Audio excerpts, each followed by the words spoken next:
Hello everyone and welcome back to my channel Edmund Mindaros, and for today's quick tutorial, and I'm going to show you guys on how to access your clipboard history on Windows 11 computer.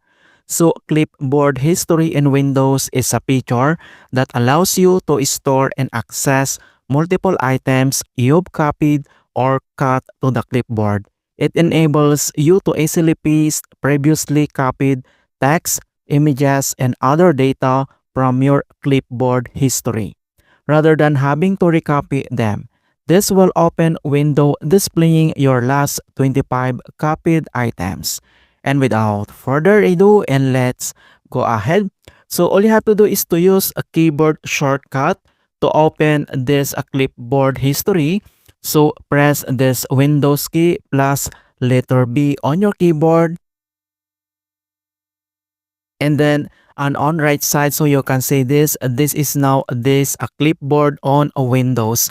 So everything is here. You can see these pictures and other details from your clipboard. So in this clipboard, you can also click this three dot.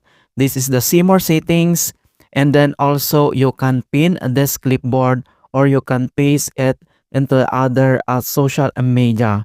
All right, so you can also delete this clipboard, then you can click this delete, and that's it, and it's already delete this clipboard. Alright, so that's it guys on how to access and open your clipboard history in Windows. And thanks for watching, and hopefully this video was helpful to resolve Windows tips and guide on your PC. And give it a thumbs up and share it with others. And if you're new to my channel, I invite you to subscribe and click the bell to not miss out to the latest for Windows tutorials. Thank you guys, and see you in my next tutorials.